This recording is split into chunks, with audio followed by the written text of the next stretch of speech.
সংসদে প্রধানমন্ত্রীকে নিয়ে লেখা কবিতা পড়লেন চিফ হুইপ, বলেননি কার লেখা। এই শিরোনামের মধ্যে একটা গন্ধ খুঁজে পাই। বিগত দিনে সংসদে দাঁড়িয়ে কবিতা হয়েছে, গান হয়েছে, শুধু নাচ হয়নি। কিন্তু সেই গানের সময় সেই অঙ্গভঙ্গিটা অনেকটা নাচের মতনই ছিল, ওইটুক বাকি ছিল। এই কালচারটা কিন্তু ভালোভাবে কেউ দেখেনি। অতীতে শেখ হাসিনাকে নিয়ে গান রচনা হয়েছে, বিশেষ করে কোকিল কণ্ঠী মমতাজ, যেই মমতাজের এখন ঠাঁই বাংলাদেশের কারাগারে, সেই মমতাজের গান জনগণ শুনেছে এবং সেটা হাস্যরসে পরিণত হয়েছে। ভালো কোনো মানে সুনাম খ্যাতি বা গৌরববোধ করেনি, কিন্তু সংসদে সবাই করতালি দিয়ে সেটাকে অভিনন্দন জানিয়েছে। আজকে তারেক রহমান একটা চমৎকার জিনিস, তার জন্য একেবারে ক্ষমতায় আসার 2 মাস যেতে না যেতেই টাইম ম্যাগাজিনে বিশ্বের প্রভাবশালী 100 ব্যক্তিত্বের মধ্যে প্রধানমন্ত্রীর নাম এসছে। এর আগে শেখ হাসিনার নামও একাধিকবার এসছে টাইম ম্যাগাজিনে। এটা অবশ্যই ভালো লাগে যে অনেক কিছু তারা বিবেচনা করেছে। বাংলাদেশের জনসংখ্যা, তার নেতৃত্বে কত বিপুল বিজয়, নিশ্চয়ই অনেক কিছু মাপকাঠি আছে, আমার পুরোটা জানা নেই। যেভাবেই হোক না কেন, টাইম ম্যাগাজিনকে নিয়ে চ্যালেঞ্জ করার কিছু নেই। তারা যখন একটি প্রভাবশালী ব্যক্তিদের নামের তালিকা ওঠায় 10 জন, টপ 10 বা টপ 20 বা টপ 100 জন, তার মধ্যে যৌক্তিকতা আছে।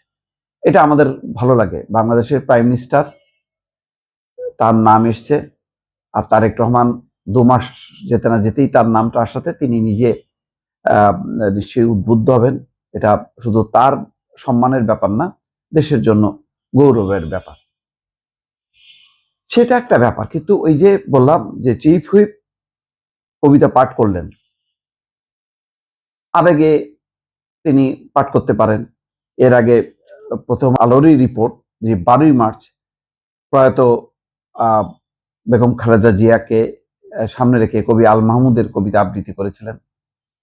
খেয়াল রাখা দরকার, এই কবিতা আবৃত্তি, কবিতা পাঠ, এগুলি যাতে সীমা অতিক্রম না করে। এখন যখন কি চিফ হুইপের মতন পদমর্যাদা কেউ যখন কবিতা আবৃত্তি করেন, তখন এটা ঠিক, এটা তেল দিচ্ছেন এটা বলার অপেক্ষা রাখে না। তিনি হয়তো আবেগে একটা ভালো কবিতা আবৃত্তি করেছেন, কিন্তু মানে যদি দলের বা দলনেতার মনোভাবটা থাকবে যে এখানে প্রশংসা, স্তুতি বাক্য বা তেল মাখামাখি, এই কালচার যাতে ছড়ায় না যায়। এখন চিফ হুইপের অনুকরণে অন্যরাও যদি যে কোনো অধিবেশনে যে কোনো বিষয়ের সামনে এনে যদি কবিতা পাঠ করতে চান, তাহলে পরে ওই সংসদ সম্পর্কে খারাপ পারসেপশন হবে, যেটা গত 15 বছরে কিন্তু সংসদ ছিল, কিন্তু এই সংসদের মর্যাদা ছিল না। সুতরাং সংসদের মর্যাদা বৃদ্ধির জন্য যত বেশি সংখ্যক সদস্য ভালো যুক্তি, তর্ক, বিধি বিধানগুলো উল্লেখ করে চমৎকার বক্তৃতা দেবে, যুক্তিপূর্ণ বক্তৃতা দেবে, সেই মেধা বুদ্ধিভিত্তিক চর্চাটা যাতে বেশি করে হয়। কবিতার আবৃত্তি এটা ভালো, আমাদের কবিতা, গল্প, সাহিত্য এগুলি তো হারায় যাচ্ছে, কিন্তু সংসদটা এটার উপযুক্ত জায়গা না। সংসদটা হবে এখানে নীতি নির্ধারণী বিষয়, দেশের গুরুত্বপূর্ণ বিষয়, তা নিয়ে আলাপ আলোচনা করা, সমস্যার সমাধান করা, এই বিষয়গুলোর প্রতি নজর দেয়া। জাস্ট আমার সিম্পল মানে আবেদন থাকলো এটাই, সংসদ যাতে সেই পুরনো ভয়াল সেই পরিবেশ পরিস্থিতি, চাটকারিতা, ওই দিকে যাতে টার্ন না করে, সেই দিকে নজর রাখার জন্যই আমার অনুরোধ থাকলো।